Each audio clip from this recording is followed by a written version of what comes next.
కొనేకి యాటిట్యూడ్ ఎక్కువగా ఉంటుంది. ఆ యాటిట్యూడ్ అనేది సందీప్ రెడ్డి వంగాకి నచ్చలేదు. అందుకోసమనే తను మాత్రం స్పిరిట్ సినిమా నుంచి దీపికా పదుకొనెని తీసేయడం జరిగింది. సో ప్రజెంట్ ఇలాంటి న్యూస్లే సోషల్ మీడియాలో వినిపిస్తూ ఉన్నాయి. సో మొత్తానికి సందీప్ రెడ్డి వంగ ప్రభాస్ కాంబినేషన్లో స్పిరిట్ సినిమా రాబోతుందని ఎప్పుడైతే ప్రకటించారో అప్పటి నుంచి స్టిల్ ఇప్పటి వరకు కూడా అందరికీ ఏ విధంగా ఎటువంటి అంచనాలు పెట్టుకున్నారో, హై లెవెల్లో అంచనాలు పెట్టుకున్నారో అదే విధంగా అంచనాలు ఏమాత్రం కూడా తగ్గకుండా చాలామంది అయితే వెయిట్ చేస్తారు ఉన్నారు. అయితే ఇంట్లో ప్రభాస్ హీరో అని అందరికీ తెలిసిందే. కాకపోతే హీరోయిన్ ఎవరు, మిగతా నటీనటులు ఎవరు, స్టోరీ ఏ విధంగా ఉంటుంది అని ఎవరు కూడా తెలియదు. సో ప్రజెంట్ అయితే రీసెంట్ టైంలో దీపికా పదుకొనె ప్రభాస్ పక్కన హీరోయిన్గా నటించబోతుంది. తను మాత్రమే కరెక్ట్గా సెట్ అవుతుందని చాలామంది కూడా అనుకున్నారు. ఓకే, దానికి దీపికా కూడా ఓకే చెప్పింది, గ్రీన్ సిగ్నల్ ఇచ్చిందని కూడా చాలామంది అన్నారు. సో ఇప్పుడు తాజాగా ఏం వినిపిస్తుందంటే దీపికా పదుకొనె కొన్ని కండిషన్లు పెట్టింది.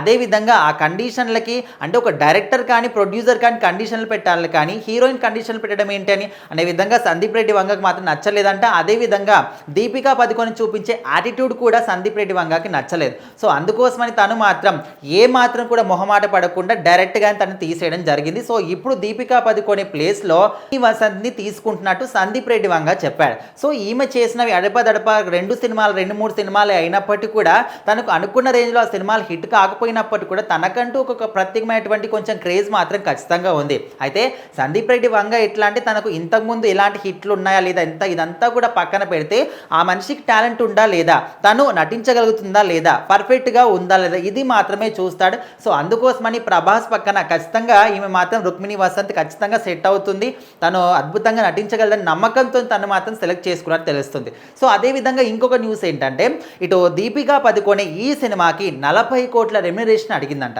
సో మరి ఆ రెమ్యునరేషన్ కూడా సందీప్ రెడ్డి వంగ ఒప్పుకోలేకపోవచ్చు. సో అందుకోసమని తను పెట్టిన కండిషన్స్ కావచ్చు, చూపించే యాటిట్యూడ్ కావచ్చు, రెమ్యునరేషన్ పరంగా కావచ్చు, ఏ విధంగా చూసినా కూడా తను మాత్రం ఈ ప్రాజెక్ట్కి ఫిట్ అయ్యే విధంగా కనిపించట్లేదని చెప్పేసి సో సందీప్ రెడ్డి వంగ మాత్రం దీపికా పదుకొనె డైరెక్ట్గానే మొక్క మీదనే తీసేయడం జరిగింది. తను కూడా ఓకే నేను చేయనని చెప్పేసి తను కూడా వెళ్ళిపోవడం జరిగిందంట. సో ఆ తర్వాత మాత్రం రుక్మిణి వసంత్ని సెలెక్ట్ చేసుకోవడం.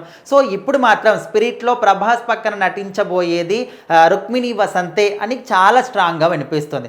సో అందరూ కూడా సరేలే ఇలాంటి అడపదడప సినిమాలు చేసి హిట్ లేని హీరోయిన్ ఏం సాధిస్తుంది, ఏం సినిమాలు చేస్తుంది అనుకున్నారు. కానీ సో టోటల్గా రెబల్ స్టార్ ప్రభాస్ ప్రపంచవ్యాప్తంగా మంచి క్రేజ్ ఉన్న వ్యక్తి పక్కనే హీరోయిన్ ఛాన్స్ కొట్టేసిందని కూడా ఇప్పుడు చాలామంది మాట్లాడుకుంటారు. సో మొత్తానికైతే ఈ సినిమా గురించి తొందరలోనే షూటింగ్ కూడా ప్రారంభిస్తామని కూడా ఆల్రెడీ లొకేషన్స్ కావచ్చు అండ్ నటీనటులు కావచ్చు అందరినీ కూడా సందీప్ రెడ్డి వంగ సెలెక్ట్ చేస్తున్నట్టు కూడా తెలుస్తుంది. చూద్దాం మరి ఈ సినిమా గురించి నెక్స్ట్ అప్డేట్ ఎప్పుడు ఇస్తారు, షూటింగ్ ఎప్పుడు ప్రారంభిస్తారు ఏంటి అని.